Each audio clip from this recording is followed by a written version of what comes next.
Hey, good morning, everybody. It's Mike, and welcome to the call this morning. You know what I think I'm going to do this morning? I think I'm going to make some people feel really uncomfortable.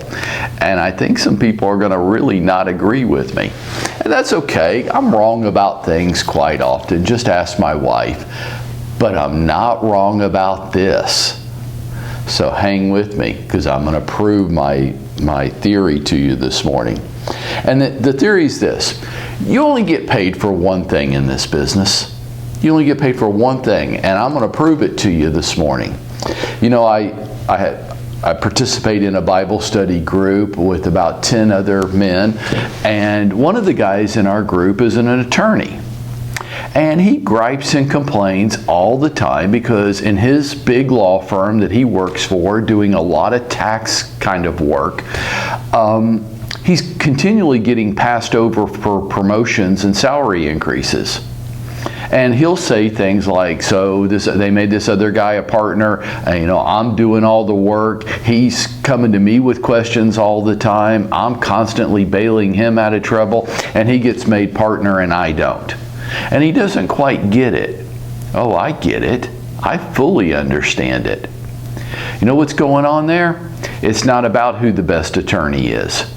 That law firm could really care less who knows more about the law. It's not what's important.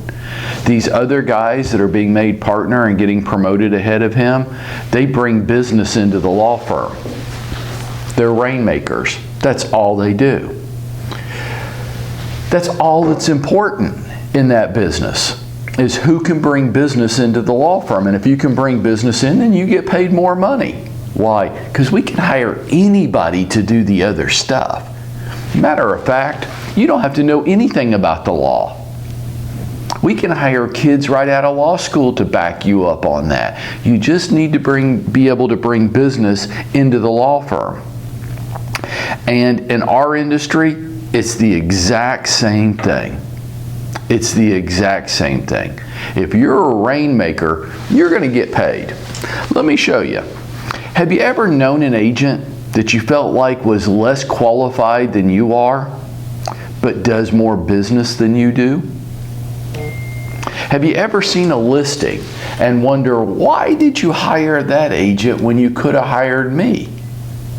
How about a buyer? I wonder why you're working with that agent to buy a home. They're not the most qualified agent to help you. Have you ever seen a builder like a new home subdivision and wondered, wow, I wonder why you hired them to market your community? They're not the most effective. They're not the brightest. They're not the sharpest. They're not the best. Why'd you hire them? Well, here's why. Because who's the best, who knows the most, is completely irrelevant. What's going on there? You know, in my business, I used to get that all the time. All the time. And I used to chuckle at it because I knew. I don't wonder, I know this. Now, I don't know a lot of things, but I know this. The only thing that matters is who can bring the business in. You might say, well, I'm a much more competent real estate agent than Mike is. I would do a better job with that listing if you had hired me. Excuse me. If you had hired me. And to that I say, you're probably right. You're probably, whatever that means, a better agent than I am. But I got the business, and you didn't. And, well, doesn't the customer care? No, they don't. There's nobody out there in Atlanta today that's trying to hire the best agent to list their home. They're not. And even if they were, how would you go about figuring that out? Like, what makes somebody better? If I was a seller, how could I determine that? How could I empirically prove that one person is better than another? I'm going to contend this with you, folks, and I'm going to get just one step more outrageous with you this morning. You ready? After you bring the business in, after you generate the listing, after you procure the home buyer prospect, Everything else you do from that point on, you do for free.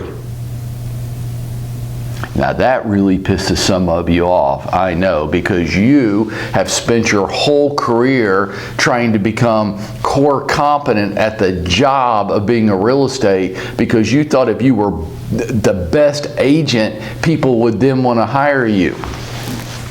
Nope, not true. I'll contend that you're just simply the best real estate agent nobody knows about.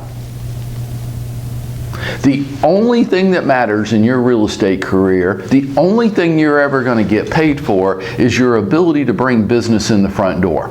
Buyers and sellers. And everything else you do after bringing them in is irrelevant. It's free. It's value-added service. Yeah, that's right. I said it out loud. That marketing plan you use for your listings, that's nice. No, you're doing it for free. You're doing it to appease that homeowner.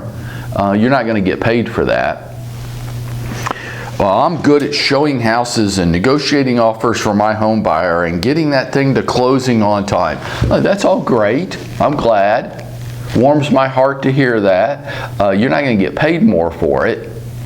It's value-added service. You're servicing the customer. If you didn't have the customer, there wouldn't be anything to service. Your designations, the classes you've taken, the degrees you have in your education, I don't give a damn. It won't help you make one more dollar. They're all nice. They're nice. I'm not going to say that you shouldn't do it. I'm just saying you're not going to get paid for it. If you think that any of that stuff I just listed is going to help you make more money next year, you're batshit crazy. It's not. The only thing that's going to help you make more money in the next 12 months is your ability, your plan, your strategy for bringing business in. Now, some of you are out there saying, well, I have a plan and a strategy, and that's it. I'm going to give my credit card number out to people, and they're going to give me internet buyer leads.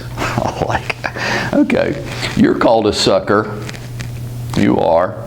You're a sucker. Why don't you go be on somebody's team, let them give out their credit card numbers, and then you only pay when you have a closing, and then you give that team leader half your money. Why don't you do that? That's a sucker too. Folks, what you get paid for in this business, why some people are absolutely killing it and taking home ridiculous amounts of money, and other people are struggling. Not other people, like over 98% of the people in our industry, the reason why you're in that 98%, you aren't any good at bringing business in the door. You can't make it rain. You aren't willing to do the activities every day that make it rain. You're just like my friend at the law firm. He's the best lawyer in his law firm and nobody wants to pay him. And he doesn't understand it. And he plays the victim and he whines and complains all the time. And I just look at him and go, dude, you just don't get it. Yeah, that guy's not as good of an attorney as you are. He doesn't know what you know. He's not able to serve the customer as well as you are. But he has the customer and you don't. And you don't think that's fair. But let me close with this morning, because this is a critical concept and we have got to get it, or next year in 2020 you're absolutely doomed to repeat the lack of effectiveness that you reached this year. And why can I say that in such a broad way? Because 98% of you aren't making enough money to live on. That's why I can say it. And I'm going to contend this. You're not making enough money to live on because not because you're not capable. That's not true. Because the industry has failed you. The industry has pumped so much bullshit at you at their attempt to make money off of you in little bitty increments that you're totally confused now about what the real priorities are. Don't talk to me about your little marketing plan of action or how you're great with home buyers. I don't care. If you don't have a home buyer, it doesn't matter. If you don't have a listing, it doesn't matter. Here's the truth. Whether we like this or we don't like this, it doesn't matter. Some things are true whether you want to believe them or not. In our society, in the United States, we don't pay people for their value to society. We don't. Or firemen and policemen and teachers would make all the money, and athletes and entertainers wouldn't make any money. What do we pay people for in our society? We pay them for their unique skill. What can you do that nobody else can do? That's what you get paid for. That's why baseball pitchers make $20, $30 million a year. Because of their value to society? No, they have no value to society. But only about a dozen men on the planet can throw a baseball 100 miles an hour over an inch of the plate 100 times a night. There's only a dozen people in the world that can do it. Basketball players, LeBron James. He's 6'8", he is touched by the finger of God, he's an incredible athlete. There's nobody else like him. So he gets paid $50 million a year. Firemen, policemen, teachers. They don't have unique skill. They provide a lot of value to society, but they don't have unique skill. Folks, in our industry, you will only get paid for your unique skill, and that unique skill is your ability to bring business in. Quit worrying about everything else and just focus today on what you're going to do to bring business in the door. Because when you get great at that, you're going to get paid. And you're not going to get paid for anything else other than that. Despite what everybody's been telling you since the day you got your real estate license. Now, the reason I say it to you this morning is because maybe more than you want it, I want you to go out there today and make it happen for yourself.